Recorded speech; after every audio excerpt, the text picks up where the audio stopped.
it does mean that Def's life is going to be... All the armor is hurting Kalista Lee Sin. In game number 1, exactly the same scenario. I don't even understand. So now Smeb is afraid. He shouldn't want to walk up. He shouldn't be standing on the right. He should be standing on the left. Should absolutely be standing on the left. He's gank immune on the left-hand side. Well, that's immediately the flash forward is aiming. Oh no, the Pierce is not going to land, but it's not going to matter. Pyosik going to flash on forward. Bono a little bit too late. There's now a teleport from KT. They're doubling down on this 3v3. Is Bono trying to flash forward? Pyosik just going to take him down though. An absolute disaster as the answering teleport comes through from Chovy. And they are going to be able to secure 2 kills on the bottom side of the map. They're just going to back off completely, not looking to make a dive. Oh, that dredge line was fantastic. Decent answer, but Smeb actually going to go back in. Still has his flash available, but there are so many Ren stacks in that tree. Well, DRX are just very far ahead. I don't know what Soan was doing. Hextech ultimatum. Likely dying because the World Ender not available, and Pyosik's just going to put him in the ground with a Tempest. As, that was a bit of a derailment. Speaking of derailments, maybe I'll just wait to see whether anything comes of this potential gank. As Bono's going to go back. Okay, he's in exactly the right position, but maybe Smeb isn't. As there's the Fate's Call, and that will get Keria out of danger, but maybe KT not going to be so lucky. Chains of Corruption picked up there by Chovy. Still 2 minutes on this Mountain Drake. The DRX will be able to taxi another minion wave towards this outer turret. To teleport away is now Def, fighting against aiming. Blade of the Rune comes down as he misses his ultimate entirely. It doesn't matter. Splashes forward, grabs the kill onto the Kalista, and now Keria is well and truly dead, and it looks like DRX have just given away this Mountain Drake. Well, I mean, with that kill, Pyosik gonna go for a hero play. Now, wait. Okay, KT biding their time for the minute as someone's taking a very long walk away. There are a lot of sticks in this, and this is just going to be going over to DRX. They will get Soul Point. Now let's see whether they can actually win the fight. As there's a stopwatch and a Fate's Call to make sure that Keria is going to be okay. Bono just going to fall down. Keria eventually does die as aiming does grab that kill, but it's a 1-for-1 at this point in time. And Deft is looking for the low health members. There's the flash of Scond from Chovy, who will go golden himself. Deft trying to find an angle onto Amy, who gets towards the backside of Smeb. Does fall down. Deft still wanting more. But it looks like DRX will back away for the moment. Yeah, it ends up being a 1-for-2, and Chovy... Disappointed that I was ignored with my little bait there, but that's fine. He's getting better. As Soan standing on top of his control ward. Looks like this Baron, once again, DRX, they do like going for these plays. As Chovy finds himself a World Ender, now pops it, moving real fast. As this Silas and avoids so much. It looks like the Baron's going to be taken down. It's Camille that gets it for some reason. As Keria trying to get himself out of there. No flash available, so he is dead. But 4 members with Baron definitely feels good if you are a DRX fan. Chovy might go down here. We'll see. Can he 1v3 is going to be the question. Doesn't quite have another ability to hijack just yet. Can he actually go one? No, he can't. Kingslayer is decent, but not decent enough. And it's Soan locking down the kill. Yeah, they gave Soan the kill. The blue trinket spots no dragon. We come back into live, and yeah, looks like Varus was trying to get the Scuttle Crab. Oh no, you're going to regret doing that, Soan. I think Doran wants to kill you, but no. Yukal's going to go over there. He can throw the beach ball over to Soan if he would like to. There's no way for DRX to lose this one. I can't. Okay, well, unless Pyosik's just going to dive on in and throw his life away. So I beg to differ. He is going to flash. Safeguard comes in as well. So he's going to walk for the moment, but there is the ulti out from Bono. Chovy gets a Chains of Corruption. Stay. Doran's back to being by himself, which I'm sure he likes. Rabbit's Hydra completed, as well as his Death Stance. Red buff is now they're just going to pile in on Doran. Likely that he's going to fall down, and he does pretty immediately. As we're taking it in turns to got some vision of the pit. I think everyone knows exactly what's going on here. As Pyosik's going to tag up Smeb.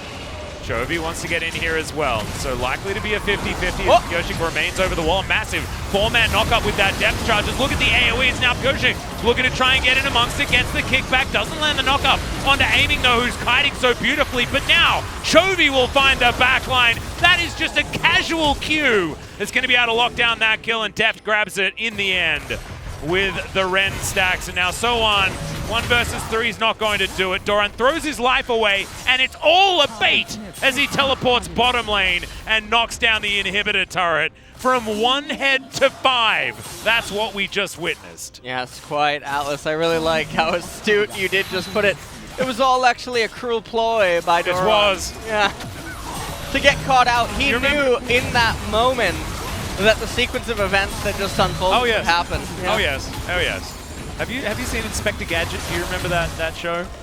And you see the stroking the white cat? Like yes, yes. But this has not been a very clean series. Absolutely. 역시 Welcome DRX back to 쉽게 the 들이 post 없죠. game 1세트를 analysis. 가져오면서 승부를 DRX 원점으로 versus KT 돌려놨습니다. game number 벤틱에선 2. 어떤 DRX 게임을 evens 보여줄까요? out the series. 같은 경우는 What's your take on the draft? DRX didn't really change their concept a lot. They were still looking for a side lane priority, and then they geared up Deft with Kalista, which means that they are also looking for an early game priority. Let's not just give away our dragons in the early game. Looking at the bottom lane, we are seeing more and more Varus sledding through the pick and ban phase. There are also a lot of possibilities for poke Varus or lethality Varus, and this time it was a lethality Varus up against Kalista. Both teams did make mistakes, but DRX, with a huge early game lead, they were able to close out the series in a bit of a fast fashion. Let's take a look at the early game lead, the first blood. Pyosik cleared 3 camps and he was camping in the bottom lane. That was all in. Gamble choice for this. And watch how Orianna moves. He steps back because Silas can interrupt and cancel his teleport. But that was not a good TP angle to take anyway, because Orianna is not having any kind of power spike at this point of the game. Chovy did take an answering TP, but at the same time, still there was no reason for Yukal to support their bottom lane fight with his TP. Orianna could put a lot more priority up against Silas during the laning phase, but he kind of let it go all away with that TP in the early phase of the game. This is not about mid lane composition, it's more actually about Lee Sin picking up a kill and then having a huge gap up against Rek'Sai. For KT Roster, this one shot became a critical hit for themselves.